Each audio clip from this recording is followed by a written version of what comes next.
Hi, friends. It's your old pal Papa Dale here with another episode of Christ versus Culture. Today's topic is falling in love. This is just one of literally hundreds of topics that are being prepared for uploading to YouTube. Are created based on the scripture 1 John 2:15, which says, "Love not the world, neither the things that are in the world. If any man love the world, the love of the Father is not in him." Which means that Jesus Christ is supposed to be the highest priority in every person's life. Not anything in the world, not any person in the world, Jesus Christ. And there are two reasons why I'm posting these videos. The first is to provide an educational tool for Christians today, and the second is to provide a legacy of content for people who are going to be left behind after the rapture. They're going to be looking for someone to help them understand biblical training or biblical values. So who am I? Well, I'm Papa Dale. I am retired pastor, teacher, theologian, evangelist, chaplain. I've done a lot of things in over 50 years of service to the Lord Jesus Christ. And it's important that you should know something about me as someone who is trying to teach you the Bible. Because the scripture says that in the end times, and that's what we're in, that there will be many false teachers that will arise. And so you need to make sure that the people that are teaching you are not false teachers. Two ways that I know of that you can do that: find out a little bit about their background. I've posted a video on all of my Bible-related playlists about my background. I think it's called Papa Dale Intro. It tells a little bit about my education, the schools that I went to, the churches that I served, my family life, and so forth. And the second way, which is actually more important, is to listen to what the supposed Bible teacher is teaching and compare it to Scripture. Acts 17:11 says that even the church in Berea went home and checked up on the Apostle Paul to make sure that he was telling the truth. So you need to make sure that you check up from the Scripture that what's being taught is consistent and congruent with the Word of God. So here we go with Christ versus Culture, topic, falling in love. Subtopic or subheading, there is no such thing as a soulmate. Well, who doesn't enjoy the emotional feeling of being the object of the attention of someone that you also are attracted to? But you know what? That's not love. Love is a word that the secular world has stolen and redefined to use it against the God who is the source of love. Love is primarily a choice. The world has gotten us all to believe that it is primarily an emotion, a warm feeling that comes over us when we're in the presence of someone or think about them. The world says we can't control who we love. It says we fall in love. We can't help it. It's fate. We're soulmates. No. This is a lie. This is largely untrue. Now, a person can be attracted to many other people. We find many of them appealing in a variety of ways. They're funny, respectful, good-looking, athletic, tall, strong, tiny, cute, or pleasant in personality. Wow, that would be some person that, if you could find somebody with all of those qualities. But whether they have them all or whether they just have some of them that really appeal to you, we get a funny physical feeling when we're near them, and we enjoy being with them. And guess what? None of this is love. Now, that doesn't mean that those feelings are invalid or that they're unimportant in some way. They may even help in having a long-term relationship with someone. There is a place in human relationships for emotion. The world and spiritual evil conspire to elevate human emotion to the level of being the most important quality. And it's not. It is just not the most important part of what it means to fall in love. The truth is, if you allow it to be the driver of the relationship, it can ruin it. People don't fall in love. There's no such thing as a soulmate. People are more likely to fall in lust than in love. They yield to the attraction of another.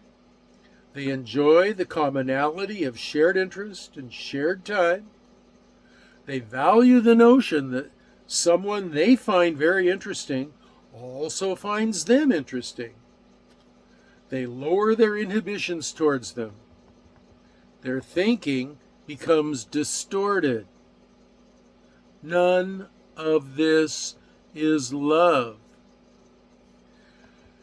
If you allow yourself to be pulled down this path, over time, your emotions will likely subside and there will be no real foundation for a relationship. American culture tells you that your choice of a mate should be left up to you alone, just you. With your vast experience at 19 or 20 years old and your feelings. The effort is to separate you from the wise input of your parents and family, who are the people who love you the most in this world. Now, certainly, you must have the biggest say in the matter. You can't let others decide who will spend your life with. But you need other perspectives to make a wise decision, and you should listen closely. Many criteria are important for this choice. The most important basis for choosing to love a potential mate is that you share a love for Jesus Christ. Why? Because a marriage is a relationship of three: God, husband, and wife. If you leave Jesus out of it, you're asking for trouble, and it will find you. Love is a choice, a decision. Love is a commitment that reveals your character to yourself and to others. Love often is thought of as a precursor to or a requirement of a marriage relationship that's happy and successful. So let me just digress just a little bit to a marriage relationship. I alluded to it earlier. Marriage relationship is a relationship of three: God, husband, and wife. And the fact of the matter is that as a single person, you are much like a business owner who is the sole owner of their business. It's a sole proprietorship. You are, and so is your potential mate. You get to make all your own decisions, and you don't have to check in with another spouse, particularly if you're over 18 or over 21. You don't have to check in with anybody. You just make your own decisions and live your life. Now, if you're a Christian, you do that in relationship with Jesus Christ. So there is a sense in which you don't just totally make your own relationships. You make your relationships in conjunction with what you perceive as the leading of Jesus Christ. But in the natural way of looking at it, you're making your own decisions. Now, when you decide that you're going to get married, it's like two businesses that were operating as sole proprietorships who now merge into a larger corporation of three: God, husband, wife. Three. And in order to be successful in that, you have to give up a certain amount of your personal autonomy. And so, anytime a person feels like they're in love, and that's the reason, the basis upon which they're going to get married, they're in danger if they don't consider this idea that when you get married, you're not only gaining a spouse and gaining a relationship and gaining something, but you're giving up something. You are choosing to voluntarily give up a certain amount of your independence. And you should carefully consider that before you enter into marriage. So, those are my comments about the nature of falling in love. And if you have comments, questions, or prayer requests, you can leave them in the comments section down below. If they're going to be lengthy or you're going to argue with me about something, then there's a link to my Facebook page. Take it there, and I'd be happy to respond to you. If you want to read these lesson notes through a little more slowly, you can do so. There's a link to the lesson notes below in the comment section as well. So I never know what the next video is going to be. I have a list, but God often will throw in a monkey wrench in my list. He'll throw in a new topic or two. So I never guarantee what the next video is going to be. However, I will say this. If the Lord's willing, if the rapture doesn't happen, and if the Lord doesn't take me home prematurely, I do plan on uploading another video. And when I do, I'll say howdy.